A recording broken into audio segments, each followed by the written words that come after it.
And welcome everybody to another Thursday night edition of Double Cross Radio. My name is Chuck Horton. I'm bringing you tonight's broadcast live from the heart of the Jefferson Republic.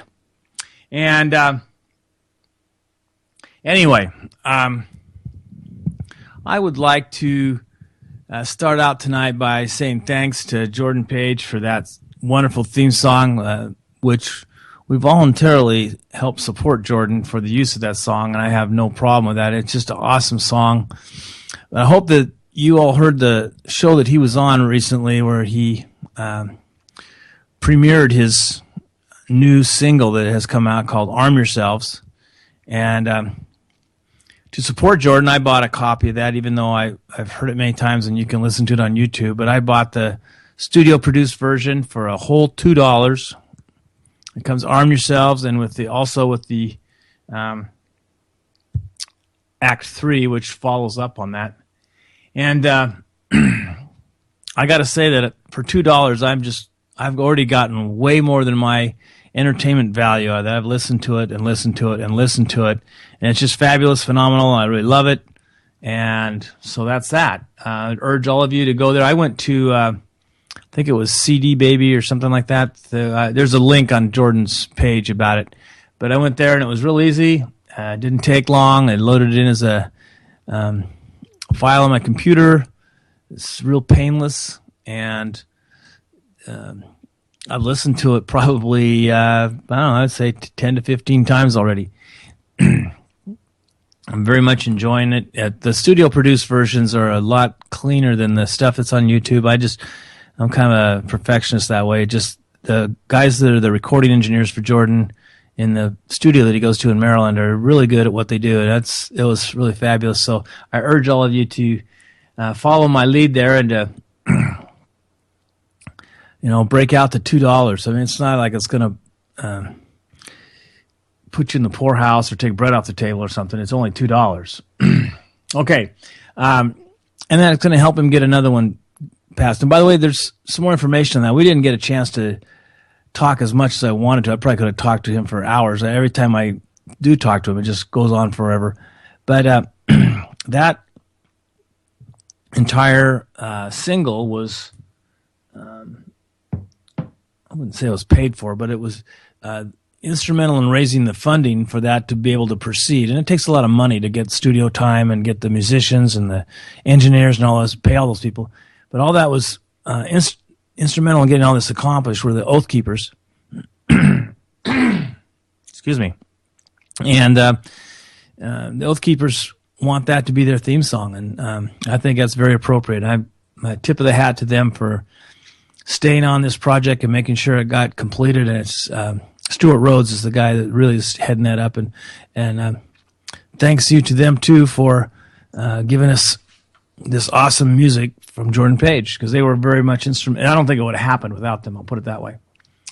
Okay, tonight's show. Hang on a second. I got to clear my throat again. Sorry about that. Tonight's show, we might talk a little bit about some economic matters, but we might not. And I know you're all disappointed that I'm not going to talk about economics. I could hear the groans. Oh, no, please, let's hear some more economics. This week, on Tuesday morning, I was pleased to be able to go to the dentist. Probably the only person in the world that enjoys going to the dentist. That's partly because I have a good dentist, and partly because I just think it's dentistry it's one of those medicines where you actually get something for your money. And I would much rather go to the dentist than go to the doctor. I think the doctors are snake oil salesmen. They're just pill pushers. They don't ever heal you. They just manage your sickness so they can just milk you and use you like an ATM card. And that's how I feel about doctors. But dentists, I think they actually give you something for the money you pay. Some of them may be a little overpriced, some of them may be underpriced. But they post their prices. They tell you how much it's going to be up front, and you can take it or leave it. You can go to somebody else, and I've done that. But I was at my dentist, and they needed to take some x-rays, and so I was there a little bit early, and I had to get these x-rays taken. The girl that was doing this, the x-ray technician person, she had also worked with my wife, my wife is also a patient there, and she was just, oh, your wife, she has an accent. What country is she from? I said, oh, she's from Poland. And she says, oh, wow, that's amazing. You guys could meet up like that. I said, yeah, it's kind of a story that you wouldn't believe if you saw it on a movie. It's kind of, there are a lot of things just kind of happened, and all of a sudden there we were. And so anyway, enough about that. This isn't a story about my life. It's a story about someone else. But I was at the dentist's office and talking to her, and she wanted to know what Poland was like. And I said, well, it's really kind of a magical country. It's almost like two different countries. There's the countryside, which is completely different than the cities. I mean, the cities are kind of like cities everywhere. They're slightly different. They're a little, because of the World War II and then about 50 years of communism. Actually, that was not quite 50. It was 40 years of communism. Because of that, the cities are kind of like mid 20th century anywhere else in the world, and they're about 50 to 60 years behind. And you really don't understand that until you go there and you see it, and you see what they've rebuilt since World War II, which the entire country was pretty much laid to rubble, with the exception of the city of Krakow. And the city of Krakow is really a magical place. If you ever have some money and you want to go someplace that will just enchant you, and it's just incredible. Krakow is high on my list of recommendations. It's an amazing city. But anyway, I was talking to this girl and telling her how amazing Poland was, and she says, well, a lot of people, their vision of Polish people is kind of shaped by a lot of really crude Polish jokes that were popular in the 60s and 70s, kind of characterizing Polish people as being slow-witted and not so smart and everything. And so she was kind of trying not to be insulting, but she was kind of wondering, well, what are the people, what are their education standards, or what kind of schools they have, and that sort of thing. And I said, well, it says, you're an x-ray technician. It says, are you familiar with the name Marie Curie?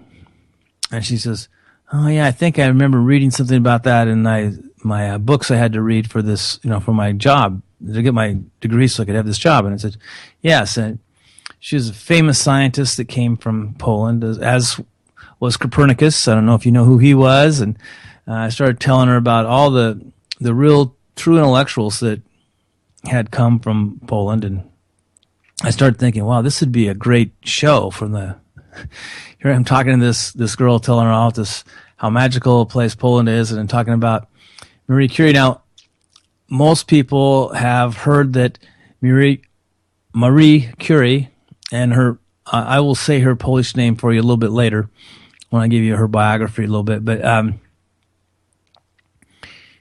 she was just an amazing scientist, and it didn't matter whether she was the first woman to do this and the first woman to do that or whatever. It was, what she did was amazing. And I'm talking to this girl, says, you wouldn't have this job today without the research that she did. She's the person that discovered x-rays. She's the person that discovered, in fact, she and her husband together, working together, and it was mostly her work, but she couldn't get her stuff published because she was a woman. So her husband dropped what he was doing and collaborated with her so they could publish that together. And they discovered two new elements for the periodic chart. One of them they named Polonia, which was in honor of Marie's homeland of Poland, and the other was radium, which I guess was named because of her. She had first one to coin the phrase radioactivity because of the small amounts of energy that were emitted from these radioactive particles, or at that time they didn't know what to call them, but these particles that they were sending out a steady stream of energy. They were kind of like radio waves, and eventually they became known as X-rays. Anyway, she ended up getting a Nobel Prize, which she shared with her husband and a man named Röntgen, who was also instrumental in the X-ray tech. So was doing pioneering work in this at the same time. And then later she received a Nobel Prize on her own for, I'm not sure if it was for the X-rays or if it was for the radium polonium. Anyway, she received one in physics and one in chemistry. She's the only scientist to ever receive 2 Nobel Prizes in science. And not only that, they were in different fields of science, which is just remarkable. She had 2 daughters, one of whom became her lab assistant after the premature death of her husband, who was run over by a horse carriage. And that was in 1906. And in 1934, I believe it was, a year after Marie had died of leukemia, which she probably got that from all the X-rays and working with all this radioactive material. It probably just destroyed her immune system, and she came down with leukemia, which is kind of like cancer of the blood, I guess, best way to describe it. And anyway, her daughter went on to receive a Nobel Prize in chemistry for work that she had done with, and so that it was just amazing mind, and it had been, her husband was too, and the 2 of them produced just brilliant children, and one of them also won a Nobel Prize, and that was just think where we would be today without people like this. And they weren't in it for the money. They were in it for learning, for knowledge's sake. And to show you how much they were really focused on what they were doing, they turned down the trip to receive the first Nobel Prize because it would interfere with their experiments that they were running and they were conducting. It would cause too much disruption in their new field the new things that they were studying. And so they just had someone else accept the award for them. So that wasn't important to them. I bet they would have even turned down the money if it would have come to that, because they didn't want to stop these new discoveries that were happening. It's like the magic thing. That was their passion in life. So here I am in this dentist's office this girl's getting paid, but not to listen to me. And she's been paid, supposed to be taking x-rays of my teeth. But I'm telling her how awesome this woman is and how we may not have ever discovered x-rays if it hadn't been for her. And maybe we would have, maybe we wouldn't have. Who knows? But it was certainly a turning point. There were a lot of things happened because of that. Eventually, they were using X-rays to look at cells. They could. It's called. I should have written this down. It's like a form of photography using the X-rays that the matter gives off, and they're using X-rays to take pictures of what genetic material, I guess. They didn't know it was genetic. They were trying to unlock the structure of the double helix, and they were using X-ray refraction to give them clues as to what the structure was.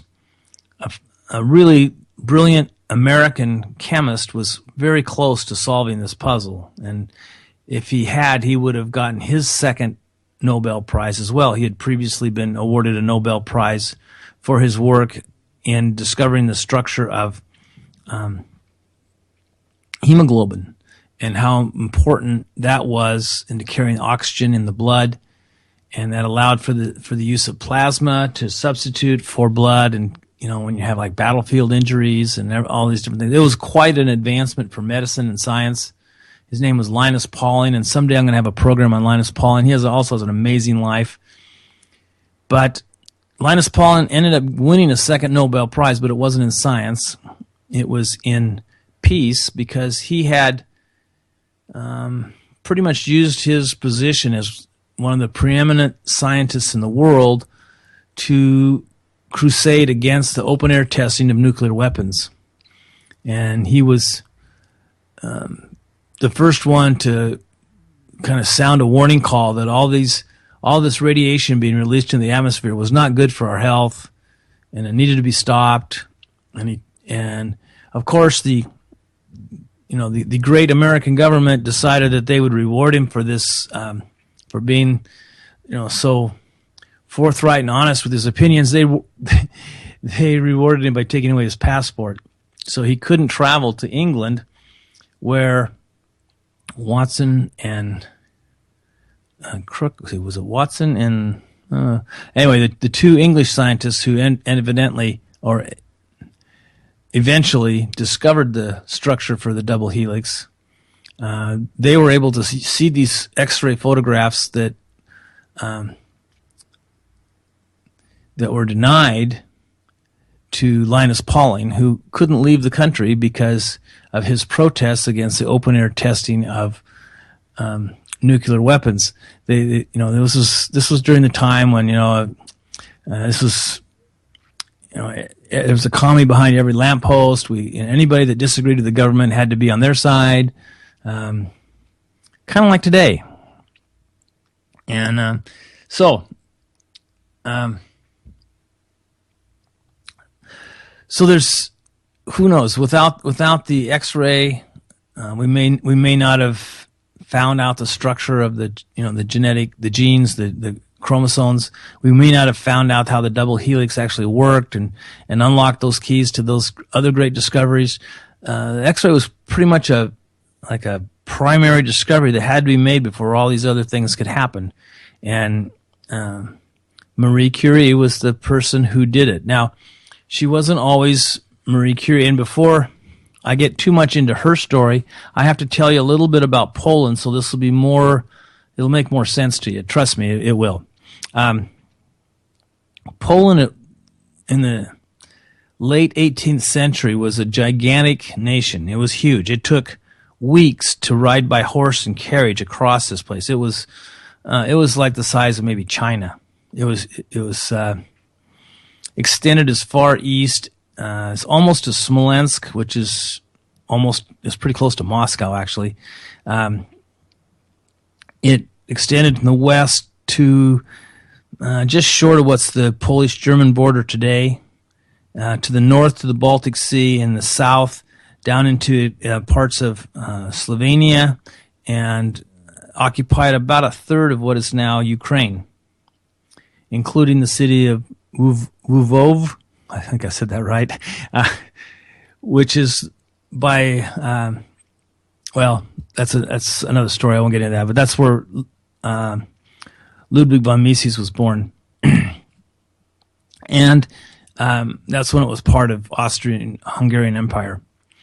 But that was in the mid to about the 1770s, I guess, towards the later end of the 18th century. And in 1772, the governments of Germany, Austria, and Russia got together, and they had meetings with at that time, most of the land was owned by noblemen. They had these huge estates. I mean, just gigantic. There's this one guy that had an estate that took up a large part of what is now Ukraine, and maybe up into the southern part of Belarus, and east a little bit. It took him weeks to travel across his own estate. Is that huge? And it just was kind of, these guys weren't really farmers. They just lived in these nice, big, huge, some of them were in castles, but most of them were in these nice, fairly modern for those times, buildings. They were very rich. They had serfs. They weren't slaves. They were people that they allowed to kind of sharecrop on the land. And it was, they mainly received most of their income by being bribed by these surrounding governments to try and, when they would go to vote in their Polish Congress, they had votes because they were landowners. They would always the different governments would try and bribe them to be in their side so they could vote for their favor or for someone else's favor. Well, anyway, these different governments got together and they kind of went to these landowners and told them where the mop flops. They says, well, Germany's is going to take this part of your country, and the new boundary is going to be right here. And Austria is going to take this part of the country, and the boundary is going to be here. And Russia's going to take this part of the country, and the boundary is going to be here. And you'll still have some of your country left over. You landowners will retain ownership of your property, and everything will be the same, except now we won't have to bribe you anymore. So we will pay you off to just roll over and accept this. And this is kind of this is not maybe exactly how it happened. It's kind of how I think it probably happened. The thing about being bribed was probably happened. I don't think any historian would say, well, it's unlikely that it happened. They'd say, well, yeah, it's pretty common practice in those days. For whatever, they were paid off to allow this to happen. So without a shot, about 25% of the country just became part of these other countries. And then these other countries, I guess, they thought, well, this is working out pretty well. Let's do this again. So they came back in 1793 and they had a second partition. And this time they took almost all the rest. There was only about 20% of the original country left. And it was at this time that one of the heroes of our American Revolution had come from Poland. We've mentioned his name on the show a couple times. His last name is Kosciuszko. I hope I said that right. Anyway, he was probably as loved in the United States as George Washington. He's a very popular figure in the American Revolution. He was there. There's counties in the United States named after him. It's like he's like a Washington or Jefferson. People really admired him, but he left. He took his, he had turned down a lot of the pay and compensation that he was promised or he was entitled to, because he said he had done this because he wanted to be free. But he saw that his homeland had come under this second partition. He didn't think this was right, especially the Russian part of the partition, because the Russians weren't very enlightened as to the natural rights of man and so forth, so far. They didn't have a lot of the liberal traditions. And when I say liberal, I don't mean to talk about today's liberal. Liberal in those days meant more like a libertarian today, that of people having rights and right to protect themselves, the right to property, the so on and so forth. And those were kind of ideas that were percolating in the other part of Europe and had spread into Poland. Kosciuszko was very much a part of that, and he was also, the reason he had gone to fight in the Revolution is he read the Declaration of Independence as it was penned by Jefferson, and he said, I have to go here. He was so compelled by the words in that document that he joined the Revolutionary Forces and basically fought for free. He was a turning point in several battles. He was just an amazing man. There's we'll do another show on Kosciuszko soon, and I'll tell you more about him. But anyway, he went back there and he led an uprising in 1793 against the Russian forces, and they were doing really, really, really well. I mean, they were with a ragtag bunch, just like the colonials had done in America. They were beating them by just always making flanking attacks, and even though the Russians had superior numbers and better equipment and all that stuff, they were attacking them where they were not well defended, and they were just slowly pushing them back. And then there came a fateful battle where Kosciuszko was wounded and taken prisoner, and that was kind of the end of things. And the Russians treated him brutally in prison, and the treatment he got there crippled him for the rest of his life. I mean, he was able to walk. I don't think but he was misshapen. His spine was all bent wrong, and he was never really able to sit in a chair properly after that. It's kind of sad. But when that revolt was put down, there was a third partition in 1795, and at that time, the country formerly known as Poland ceased to exist. and it was not reinstated again until after World War I. But the people living in Poland still considered themselves Polish people, and they still considered it their country. They never gave up their language, borders, or their culture. They knew what their country was. They may not know exactly where the borders were, but they knew that they were out there, and there were Polish-speaking people within these areas, and they should have the right to self-governance. Well, the center of this area was a city that kind of maintained the tradition of it's called like the Duchy of Warsaw of Poland. It was in Warsaw, and it was in this city that Marie Curie was born, and she was Mary Skłodowska, actually. The women are named Ska, the men are named Ski, last name. And she was born in 1867 in Warsaw. She was the youngest of 5 children, 3 sisters and a brother. Now, at the time she was born, the Russians did not want the Polish people to be educated. They wanted them to be subservient, like the Tsars were still the Tsars. They were not much better, if better at all, than the communists that replaced them. They're pretty much the same totalitarian people that didn't respect anything but themselves. And anyway, they forbade the Polish people from being able to advance to higher education, and they denied all women the chance to be educated. But Maria, or Mary, as she was known in Poland, her father was a mathematician and a physics instructor, and he insisted that she go to school. And so they had this floating school, and they would meet at different places each night of the week. They would constantly move where they would meet, and they would teach. And so she was able to attend those schools that her father taught.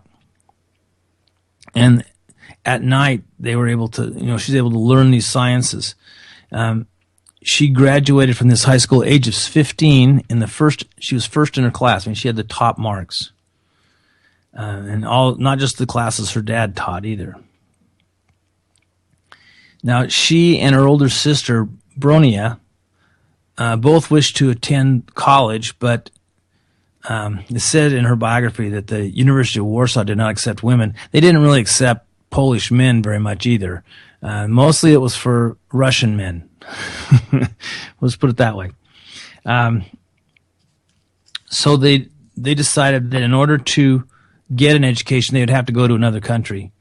And at the age of 17, Mary, or now I'm going to start calling her Maria, became a governess to help pay for her older sister to attend medical school in Paris. Maria continued to study on her own, and she looked forward to, she was kind of like self-teaching herself in the meantime, but she was looking forward to joining her sister and living with her and then getting her own degree. Well, eventually she was able to move to Paris, and she registered at this prestigious university, Sorbonne, in Paris, and she began using the name Marie at this time, because that was the French pronunciation of her Polish name. And she quickly realized that her high school education and self-study wasn't going to be enough, that there was a lot more to what she needed to know than what she knew. And she had planned to live with her sister and to maybe even work part-time while she studied. Excuse me. But instead, she took a single apartment. It was kind of like a bedroom, like a boarding house type thing, closer to the university, so she'd have more time to study, because she was really struggling to keep up with the other students. She didn't quite have all the preparation she needed. To make ends meet, she often subsisted on only bread and tea. It's quite a diet. It's like bread and water. It's like being a prisoner of war camp. But she worked very hard, and her hard work paid off. And it was time for the final examinations. Upon graduation, she had earned the position of first in her class. later, she earned a master's degree in physics. That was in July of 1893. And she would have been, let's see, she would have been 26 then. So that was she graduated from high school, remember, at age 15. So in those 11 years, she had worked as a governess for several years to send her sister through medical school. And then she had gone to Sorbonne in Paris and had completed a regular, I guess you call it Bachelorette of Science degree, and then gotten a master's degree. Women's education advocates gave her a scholarship to stay and take a second degree in mathematics, which was awarded in 1894. Now she was like her father. She had a physics degree and a mathematics degree. And for those of you who have ever taken a physics course, you know that it's very heavily mathematics oriented. If you don't have a great math background, you really struggle in physics. So it was kind of that was like a no-brainer, I guess, is for her to also take her mathematic prowess and get a mathematics degree as well. So, shortly after this happened, they wanted her to continue studies. They knew that she was a brilliant person. They thought that she should continue to do this research, but at the same time, this was the 19th century. Women were supposed to be doing other stuff. They were supposed to be cooking, doing laundries, and men were the ones who were supposed to be discovering all these great things. But they realized how brilliant she was, and one of her professors arranged a grant for her to study the magnetic properties and chemical composition of steel. And this was a really awesome chance for her. In doing this, she shared some lab space with a young man named Pierre Curie. Now, Pierre was a brilliant researcher by himself, and he had invented several instruments for measuring magnetic fields and electricity. And he arranged a tiny space for her at the Municipal School of Industrial Physics and Chemistry, where he worked. And soon, in working close together, they were both enamored of each other, and they fell in love. And in the summer of 1895, they were married. Now, they didn't just go off on a honeymoon and live happily ever after. They did remain very much in love and together. Marie had, during her undergraduate and her master's degree work, had been intrigued by the reports of Wilhelm Röntgen's discovery of X-rays and by Henry Becquerel's reports of similar rays emitted from uranium ores. And she thought it would be really interesting to use the instruments that her husband had invented to measure the faint electrical currents she detected in the air that had been bombarded with uranium rays. So her studies showed that the effects of the rays were constant even when uranium ore was treated in different ways. And she confirmed Becquerel's observation that the greater amounts of uranium in an ore resulted in more intense rays. Then she stated a revolutionary hypothesis that the emission of these rays was an atomic property of uranium. If true, this would mean that the accepted view of the atom as the smallest possible fragment of matter was false. Now, this is,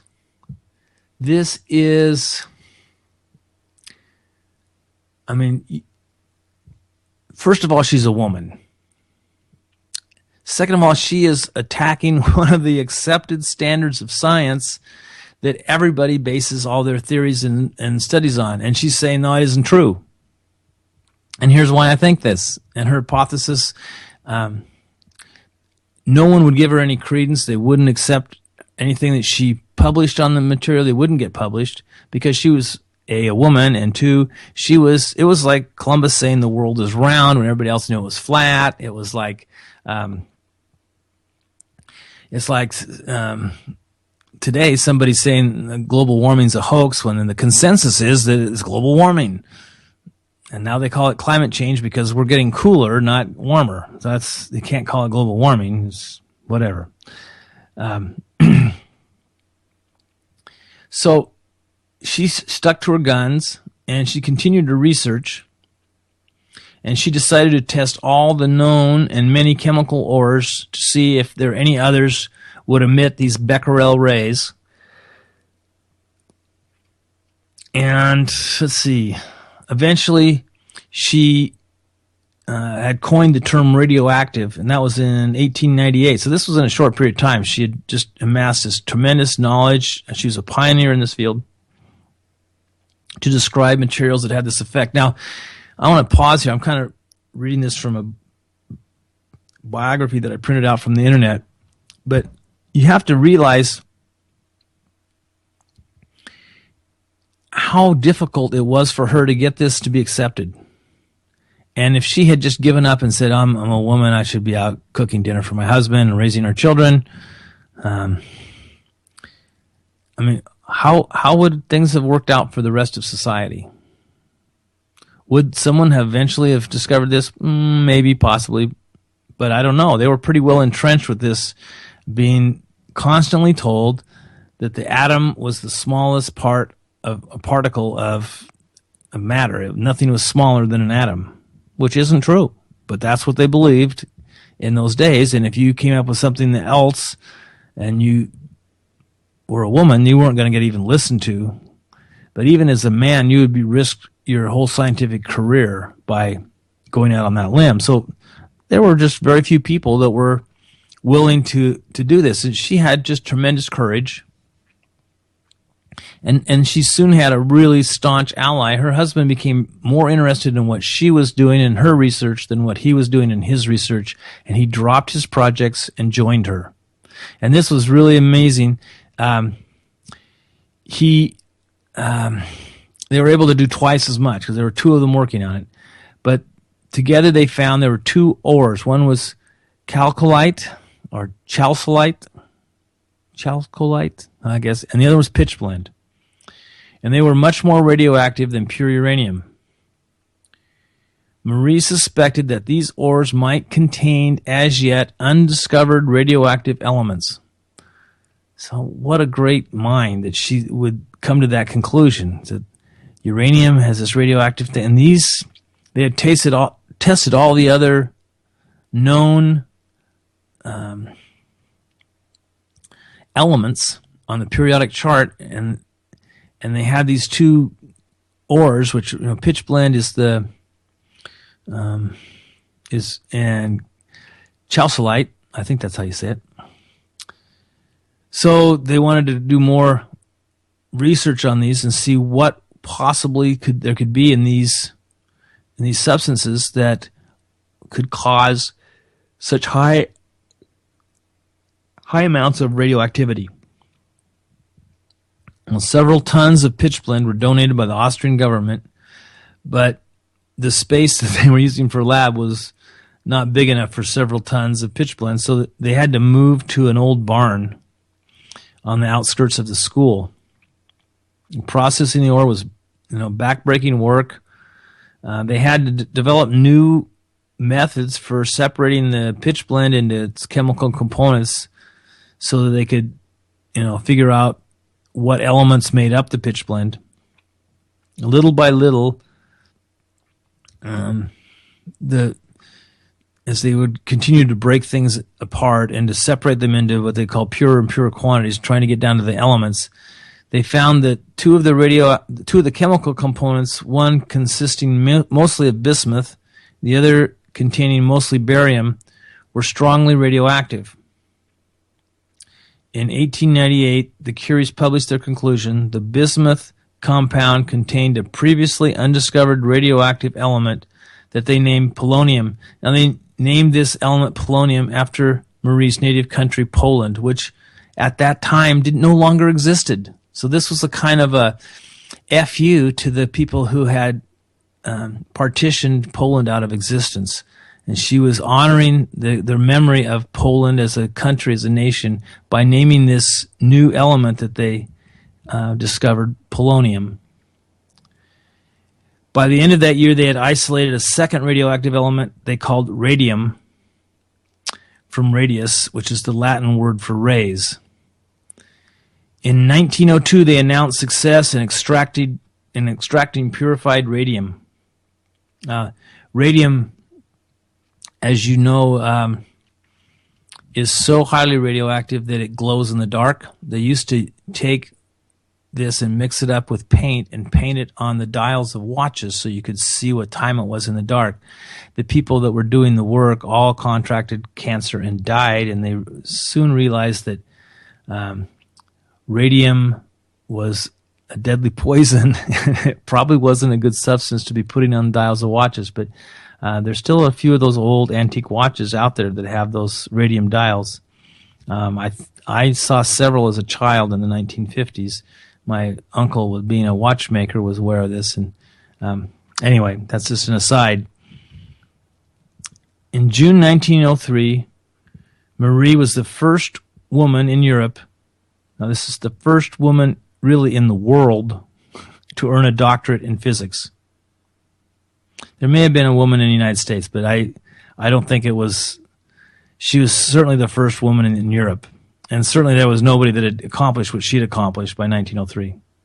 In November of that year, the Curies, together with Henry Becquerel, were named winners of the Nobel Prize in Physics for their contributions to the understanding of atomic structure.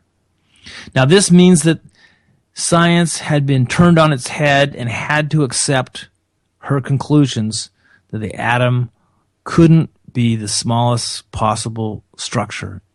It had to be false conclusion. There had to be smaller elements because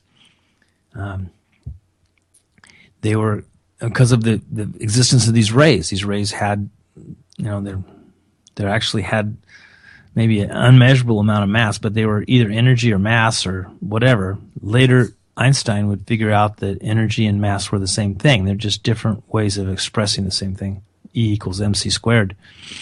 And the nominating committee, the original nominating committee, originally the nominating committee had objected to including a woman as a Nobel laureate. But her husband, Pierre, stood up for her and said that the original research was hers, the original hypothesis was hers, and that she deserved recognition for her work, and he was happy to accept one for his help in furthering her original hypothesis and proving it true. And so she was eventually awarded that first Nobel Prize in Physics, and that was this really changed the whole world of physics. So it's an earth-shattering change. Okay, and then sadly, 3 years later, this would be in 1906. Pierre had been distracted and had stepped off a sidewalk onto a street and was struck by a horse-drawn carriage, and he died from those injuries.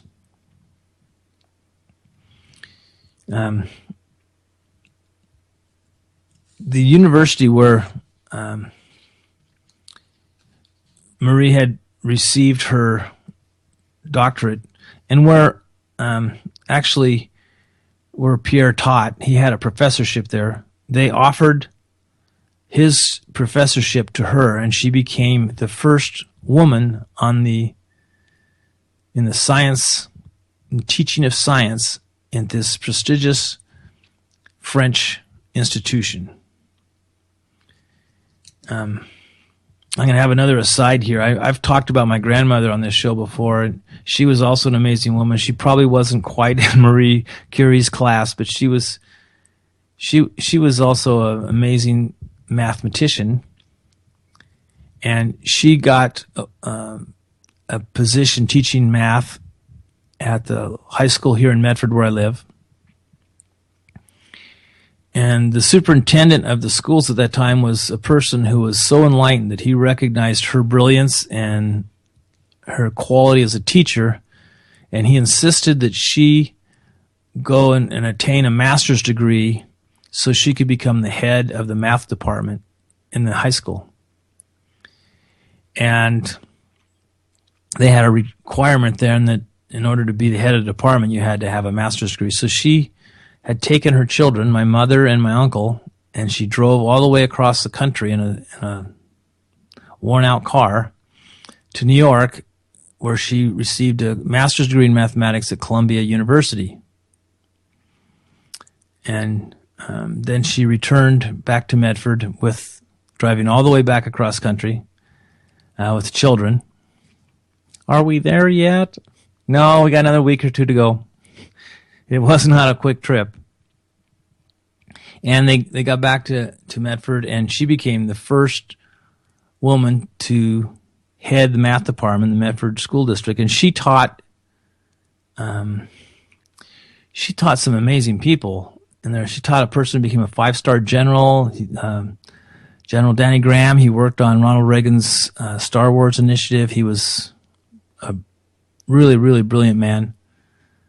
She taught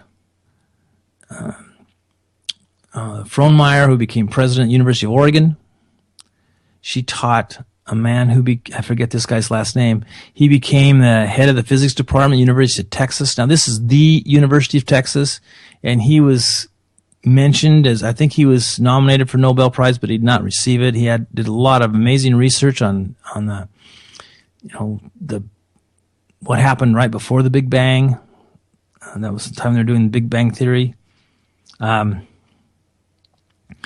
So this guy that was the professor at University of Texas, he wrote a book about explaining his theories and everything. He dedicated that book to my grandmother. He knew how great she was. And anyway, I knew how great she was too, because she taught me algebra, a whole year's worth of algebra in 2 weeks, because I had failed miserably my first attempt at algebra. And that education that she gave me in algebra led me to get straight A's in math for the rest of my life. It was just an amazing platform that she gave me to work off of, and I was able to do that because I think Marie Curie was that kind of a person times 10. In 1911, this would have been 5 years after Pierre's death, Marie was awarded a second Nobel Prize in chemistry for her discovery of the elements polonium and radium. So she became the first scientist to win 2 Nobel Prizes, and the first scientist to win 2 Nobel Prizes in 2 different sciences, physics and chemistry, the first woman to win a Nobel Prize in science, and the first woman to win a Nobel Prize in 2 different sciences, and she remains today the first in all those categories. No one else has since done this. Now, Linus Pauling, as I mentioned, he won 2 prizes, one for chemistry and one for peace, but they weren't both in science. And they're the only 2 people that I'm aware of that have won 2 Nobel Prizes. I may be wrong. There have been several, since I did this original research when I was in my 20s, there have been lots more Nobel Prizes awarded. Maybe someone has come up with a second one, but it's probably in the same field of study. But she continued to do research in radioactivity. When World War I broke out in 1914, she suspended her studies and organized a fleet of portable X-ray machines for doctors to use on the front. Now, you already know that she was so wrapped up in her studies and her research that she had really just, when they got awarded a Nobel Prize in science, which is really a huge deal for the first woman to get this, they had turned it down because it didn't want to interrupt what they were doing. But she suspended all of that to offer medical services to doctors. She drove around like a little ambulance, a portable X-ray machine, to help save lives. She just was an amazing person. She deserves a Peace Prize for that as well. That's my opinion. And I think Nobel Prize Committee, if you're listening to this, it's possible to award a prize like that to someone posthumously. She's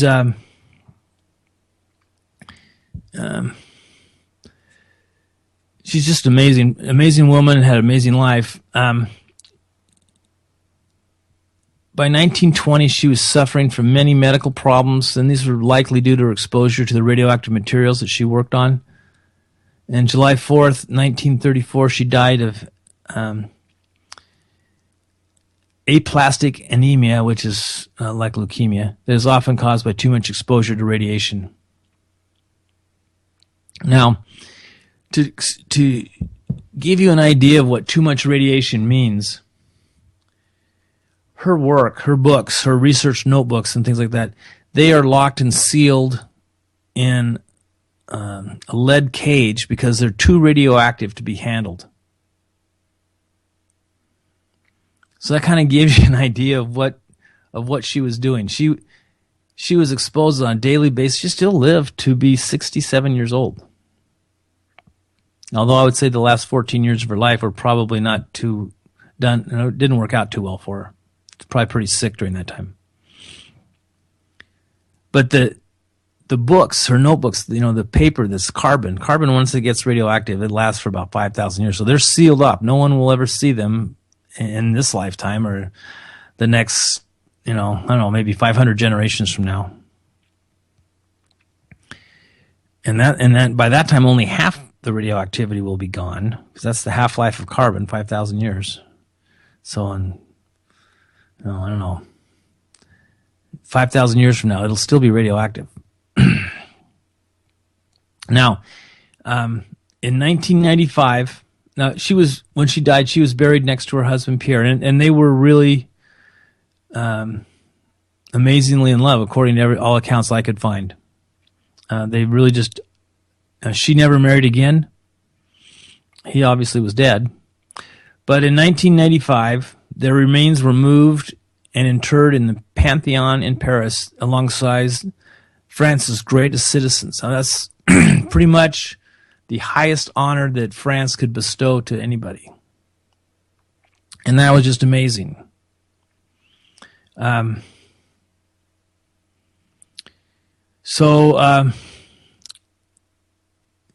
and her husband received yet another honor in 1944, which was prior to their being moved to the Pantheon, with the discovery of the 96th element on the periodic table of elements, which was named curium. So apparently the male-dominated scientific community realized what an amazing gift she had given to all mankind with her work and her research. And they realized the high price that she paid, and they rewarded her, albeit probably only to be appreciated by her descendants, but they rewarded her with that honor, curium, which is the 96th element on the periodic table of elements. Now, as I mentioned earlier, her oldest daughter, went on to also win a Nobel Prize in Science. I think hers was also in chemistry. And the Curie family has a total of 6 Nobel Prizes. So there's some real genetics going on there, I think. 2 brilliant minds produce brilliant children and a brilliant legacy for quite a while. It's just amazing that the accomplishments of this woman and just even her descendants. The world would be a much poorer place without people like Marie Curie.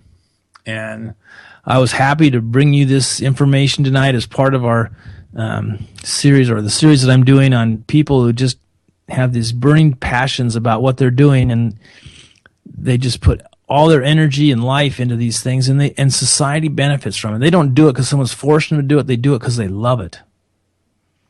And some of them want to be, richer, but they still, it's the passion to advance mankind. They realize that there's a reward for that. Well, there's nothing wrong with that. Here's some Marie Curie quotes to think about and to end the program with tonight. Number 1 is, quote, "Nothing in life is to be feared. It is only to be understood. Now is the time to understand more so that we may fear less." That's pretty good. Number 2, be less curious about people and more curious about ideas. That's good advice. Number 3, one never notices what has been done. One can only see what remains to be done. And I don't think she means that literally. I think what she meant is that we tend to overlook what already has been accomplished, and we're always looking at what's the next thing we need to accomplish. And I think that's pretty true about a lot of things. It's kind of human nature, I think.